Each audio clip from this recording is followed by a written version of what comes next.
Welcome to Aadya TV. మనతో పాటు BRS యువ నాయకుడు కార్తిక్ ఉన్నారు. ఆయన అడిగి తెలుసుకునే ప్రయత్నం చేద్దాం. చెప్పండి, ఈ 18 ఏళ్ల రేవంత్ రెడ్డి సర్కార్ ఎట్లా నడుస్తుంది? రాష్ట్రంలో పరిపాలన తీరు ఏ విధంగా ఉంది? మరి ప్రజలకు ఇస్తున్న 6 గ్యారెంటీల ముచ్చట ఏంటి? 18 ఏళ్ళ పాలన చూసి జనాలు విరక్తి పుట్టిపోయారు అన్న. 18 ఏళ్ళనే వీళ్ళ మీద ద్వేషము, వ్యతిరేకము మొత్తం వచ్చేసింది. ఒక సభ పెడితే ఒక 4 పంచు డైలాగులు 2 ఛాలెంజ్లు విసిరేసి, ఆయన చీఫ్ మినిస్టర్ కాదన్న, చీఫ్ మినిస్టర్ రోజు రోజుకి ఎవరన్నా దిగజారిపోవడం అంటే ఈయన చూసే నేర్చుకోవాలి. ఇంకా రోజు రోజుకి దిగజారిపోతున్నాడు. ఏమున్నా బట్టలిప్పి కొడతా, అల్లని కొడతా, పండబెట్టి కొడతా, తొక్కి కొడతా, అల్లని. అయ్యా, కొట్టడానికి చేయడానికి మిమ్మల్ని ముఖ్యమంత్రిగా ఎన్నుకోలేదయ్యా, జనాలకు మంచి చేస్తారని మిమ్మల్ని ఎన్నుకున్నారు. రోజు రోజుకి ఇంకా దిగజారిపోతున్నారు. అయ్యా, ముఖ్యమంత్రి స్థాయిలోనే ఇంతమంది ముఖ్యమంత్రులు ఉన్నారు, కానీ అదంతా లోపల ఫ్రస్ట్రేషన్, ద్వేషం, లోపల అంతా కోపం, అన్ని తాపం అన్ని కలిపి ఇష్టం వచ్చినట్టు మాట్లాడుతున్నారు. ఒక ప్రజాప్రతినిధులను కానీ, మీడియా వాళ్ళని కానీ, ఉద్యోగులను కానీ ఎవరిని పడితే నోటికి ఇష్టం వచ్చినట్టు మేము మాట్లాడతాం, మేము చేస్తామని తప్ప ప్రజాపాలన. అయ్యా, ఇదేనా మీ ప్రజాపాలన పరిస్థితి? ఇదేనా మీ ప్రజాపాలన? 18 నెలల పాలనలో మీరి వ్యవస్థలో, ఈ ప్రజాస్వామ్యంలో ఇంతకన్నా దౌర్భాగ్యం ఏమీ లేదు. నోరిప్పితే అసలు ఒక్క ముఖ్యమంత్రి అని. నిన్న ఒక గద్దర్ అవార్డ్స్లో ఒక అల్లు అర్జున్ జై తెలంగాణ అన్నాడు, బాలకృష్ణ గారు జై తెలంగాణ అన్నారు. నిన్న మీ నిండు సభలో, అంత పెద్ద సభలో మీ నాయకుడు మల్లికార్జున్ ఖార్గే గారు కూడా జై హింద్, జై సోనియమ్మ అని జై తెలంగాణ అన్నారు. మీరు మాత్రం తెలంగాణ రాష్ట్ర ముఖ్యమంత్రిగా ఉండి మీరు మాత్రం జై తెలంగాణ అని ఇప్పటివరకు అనలేదు. మీరు ఎక్కడైనా చూసుకోవచ్చు, జై తెలంగాణ అని ఇప్పుడు జై సోనియమ్మ, జై రాహుల్ గాంధీ, జై కాంగ్రెస్ అనండి, తప్పులేదు. జై తెలంగాణ అని ముఖ్యమంత్రి ఇప్పటివరకు జై తెలంగాణ అని అనలేదు. అంటే మీరు పాలిస్తుంది తెలంగాణలో, మీరు ఉండేది తెలంగాణ, మీరు ముఖ్యమంత్రి తెలంగాణ, కానీ జై తెలంగాణ మాత్రం అనం. అది ఏందో మళ్ళీ ముచ్చట అర్థం కాదు. ఎందుకు అంటే జై తెలంగాణ మేమంటారు. రాష్ట్రానికి పట్టిన పీడలాగా పట్టాడు. 18 ఏళ్ళు 18 టైంపాస్ చేసి 2 సభలు పెట్టేసి 6 గ్యారెంటీల సంగతి ఏంటంటే 6 గ్యారెంటీల సంగతి చెప్పరు. ఏదయ్యా మీ తులం బంగారం అంటే తులం బంగారం. ఇప్పుడు మళ్ళీ కాబోయే వచ్చే ఎలక్షన్లు వస్తున్నాయి కాబట్టి మీకు రైతు బంధు ఇస్తాము, రుణమాఫీస్ మొత్తం కాలేదు, వాళ్ళకి రైతు భరోసా సగం కూడా కాలేదు. ఇప్పుడు ఏదో వచ్చే ఎలక్షన్స్ కోసం మళ్ళీ అవి కాకుండా దమ్ముంటే కేసీఆర్ రా, దమ్ముంటే కేటీఆర్ రా, దమ్ముంటే హరీష్ రావు. మీ స్థాయికి మా కేటీఆర్ అన్న, మా హరీష్ రావు గారు చాలు. మీరు కేసీఆర్ గారి స్థాయి కాదు. ఎక్కడికి రమ్మంటారో చెప్పారు. ఇప్పుడే రామన్న చెప్పినట్టు ప్రెస్ క్లబ్లో మీరు డేటు టైము చెప్పండి, అక్కడికి వచ్చి చర్చ పెడదాము. లేదా జనాల మధ్యలోకి ఒకసారి వెళ్ళి మీరే ముఖ్యంగా సెక్యూరిటీ అంతా వెళ్ళి మీరు ఒకసారి ప్రజాపాలన ప్రజలని అడగండి. అంటే ఇక్కడ బీఆర్ఎస్ ప్రభుత్వం 9.5 సంవత్సరాలు పాలించింది.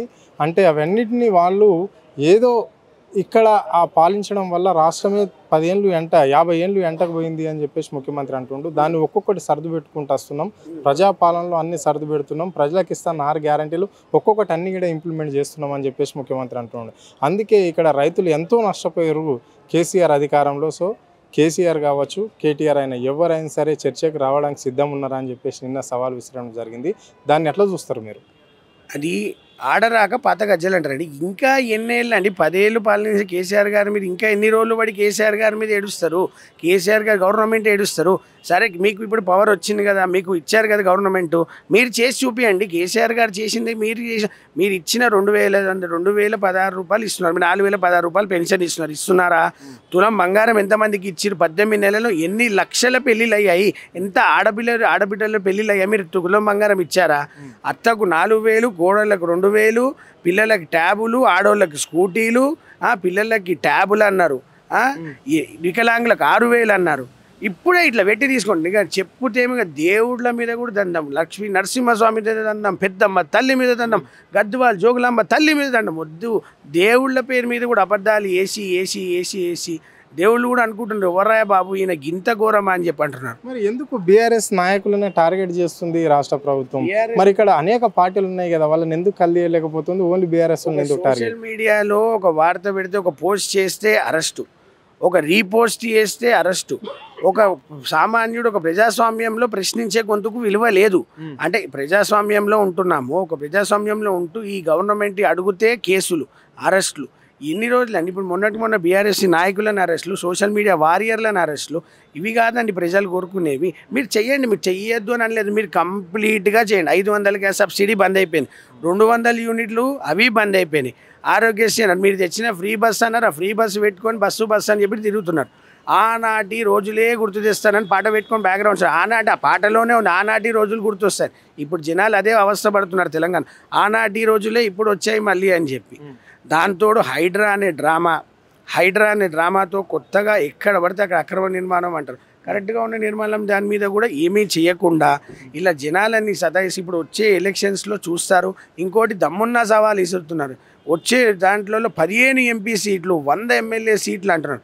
కళలు కనకండి. మీరు ఇచ్చిన ఈ అవకాశాన్ని సద్వినియోగం చేసుకొని మీరు చెప్పండి 100 సీట్లు కాదు మీకు సింగిల్ డిజిట్కే పర్మనెంట్ అవుతారు. ఎంపీ సీట్లలో కానీ ఎమ్మెల్యే సీట్లలో కానీ జనాలే నిర్ణయిస్తారు. ఇప్పుడు వచ్చే ఎలక్షన్స్లో జెడ్పీటీసీ కానీ సర్పంచ్లో కానీ వచ్చే ఇప్పుడు జిహెచ్ఎంసీ ఎలక్షన్లో జనాలే మీకు కరెక్ట్గా సమాధానం చెప్తారు. అప్పుడు మీరు చెప్పండి ఏం చేస్తున్నారని. మీకు సవాల్ విసురుతున్నారు. ఎంతసేపు వాళ్ళ మీద వీళ్ళ మీద పడి కాదండి, ఏడవడం కాదు, మీరు చేసి చూపించండి ఇప్పటికైనా సరే.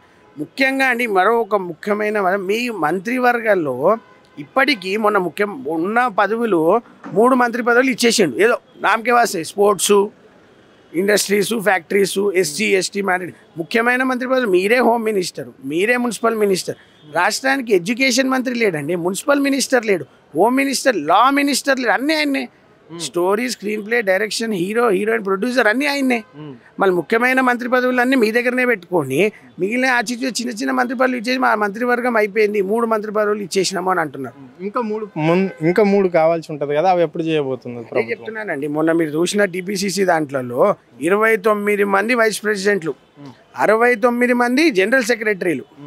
అంటే ఒక్క ప్రెసిడెంట్, 29 మంది వైస్ ప్రెసిడెంట్లు, 69 మంది జనరల్ సెక్రటరీ. సరిగ్గా అక్కడ కూర్చొని మీటింగ్లో కూర్చుంటే 100 చైర్లు వేస్తే మ్యూజికల్ చైర్స్, ఒక్కరు కూర్చోనికి కుర్చీ కూడా ఉండదు అక్కడ. అంటే వీళ్ళందరూ వచ్చిన వాళ్ళు కూర్చోడానికి కూడా కుర్చీ ఉండదు. అంటే వాళ్ళకి ఏమి చేయలేక ఇంత మళ్ళీ ఇప్పుడు అవి కాకుండా వర్కింగ్ ప్రెసిడెంట్లు ఇస్తా అంటున్నాడు. కార్పొరేషన్ చైర్మన్లు ఇవ్వరు, మంత్రి పదవులు ఇవ్వరు. వచ్చిన వాళ్ళందరికీ మీరు వైస్ ప్రెసిడెంట్, నేను జనరల్ సెక్రటరీ, అన్ని సెక్రటరీలు ఎన్ని ఇస్తారు. ఇప్పటివరకు ఇన్నేళ్లలో ఇన్ని పార్టీ 69 మంది టీపీసీసీ జనరల్ సెక్రటరీలు ఏంటండి?